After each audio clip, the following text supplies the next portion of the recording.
Un livreur de pizza craint de perdre son emploi après avoir abandonné ses livraisons pour sauver une femme âgée prise au piège dans un incendie.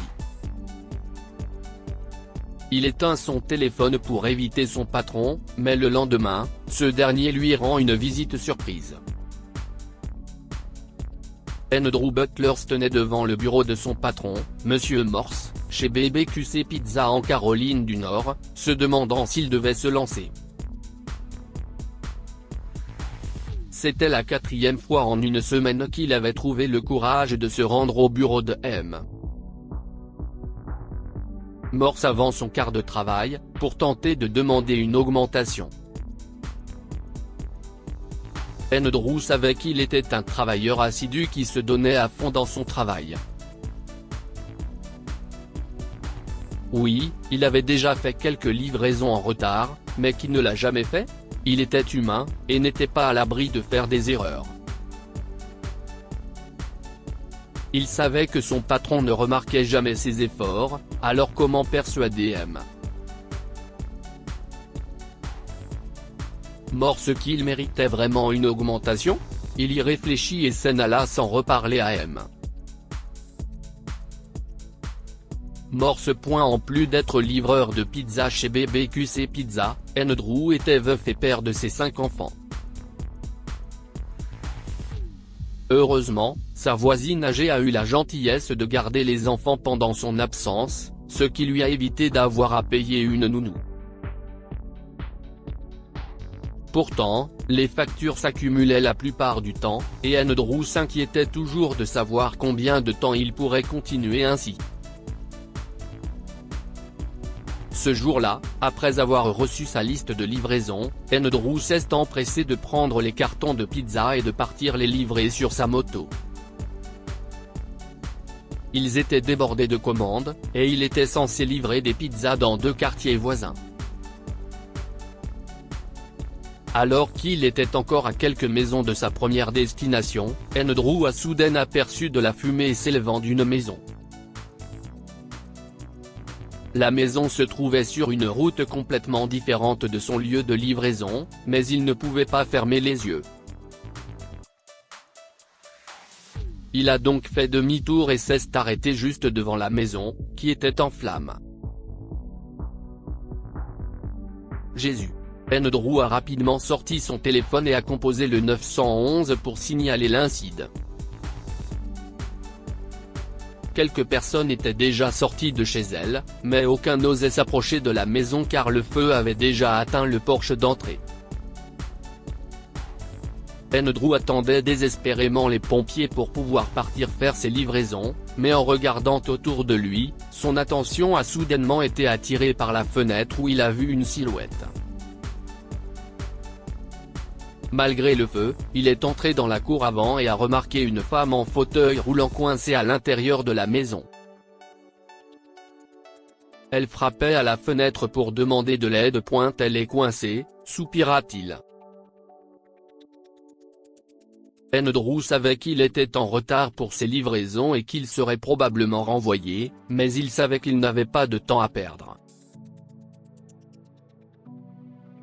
Il est entré dans la maison en feu, utilisant sa veste pour se couvrir. « Tu es fou? Tu vas mourir !» lui a crié quelqu'un, mais il n'a pas écouté. Il a fait irruption dans la maison par la porte d'entrée, et quelques instants plus tard, il est ressorti avec la femme âgée. Heureusement, les pompiers sont arrivés à ce moment-là et ont commencé à éteindre le feu. La main droite d'Andrew a été brûlée en sauvant la femme, mais à part cela, ils sont sains et saufs. Les ambulanciers ont soigné la blessure d'Andrew, et alors qu'il était assis dans l'ambulance, il a vérifié son téléphone. Il a vu une douzaine d'appels de Monsieur Morse et plusieurs messages le réprimandant pour ses livraisons ratées. Andrew a soupiré et a glissé son téléphone dans sa poche. Il savait qu'il ne pouvait rien faire pour sauver son emploi à ce stade. Déçu, il rentre chez lui et éteint son téléphone car il se sent mal. il avait l'impression que sa bonne action l'avait mis dans une situation où il devait souffrir encore plus. Le lendemain, Andrew avait un jour de congé. Il n'avait toujours pas allumé son téléphone car il n'était pas préparé à tous ces textos et à la colère de M.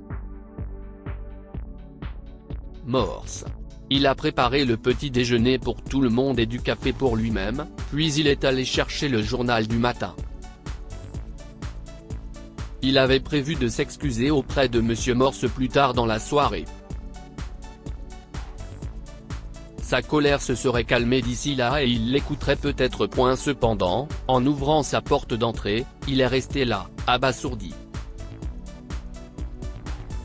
Il a vu une voiture de luxe garée devant sa maison et M. Morse dans la voiture. Donc, vous pensiez pouvoir m'éviter en éteignant votre téléphone ? Lui a demandé M.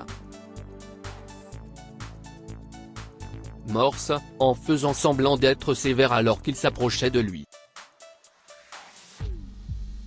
Non, Mr. Morse, j'étais juste. Soudain, M. Morse s'est mis à rire, et Andrew était encore plus confus. J'ai quelque chose pour toi, Andrew.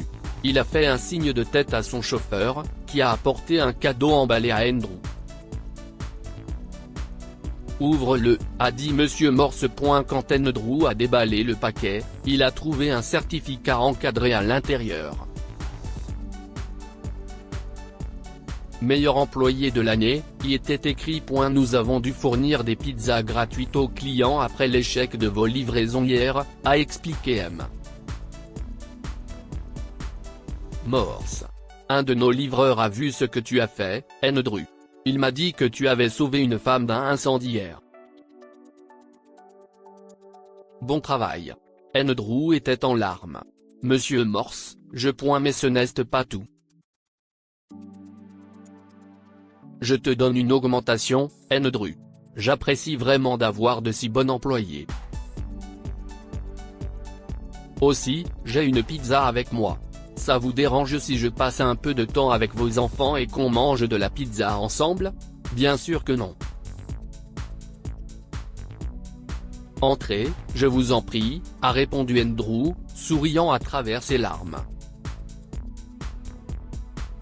Lorsque M. Morse a vu les conditions dans lesquelles vivaient Andrew et ses enfants, il a été de tout cœur avec eux. Il savait qu'Andrew était un père célibataire qui élevait seul ses enfants, mais il n'avait aucune idée qu'il avait tant de difficultés. M. Morse a noté mentalement d'évaluer les performances d'Andrew ce mois-là et de le promouvoir s'il était performant. Un mois plus tard, Andrew a finalement obtenu la promotion.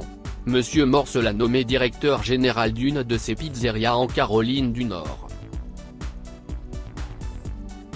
Dieu a peut-être des moyens inattendus de récompenser la bonne volonté des gens. Pour Andrew, ce fut un parcours en dents de scie où il craignait d'être licencié mais où il a été promu. Que pouvons-nous apprendre de cette histoire ? Tous les héros ne portent pas de cape. Certains portent leur uniforme de travail et livrent des pizzas. Andrew a fait quelque chose d'incroyable en faisant passer l'humanité en premier et en sauvant une vie, même s'il savait qu'il serait licencié pour cela. Votre bonté vous reviendra d'une manière ou d'une autre. Andrew savait qu'il perdrait son emploi s'il ne faisait pas ses livraisons à temps, mais il a pris le risque de sauver la vie de cette femme âgée. Il a fini par être récompensé pour cela. Partagez cette histoire avec vos amis. Elle pourrait égayer leur journée et les inspirer. Lire aussi, une jeune fille se perd après l'incendie d'une maison, sa mère voit son pendentif au cou d'une femme pauvre des années plus tard, histoire du jour. Abonnez-vous à Amomama sur Google News.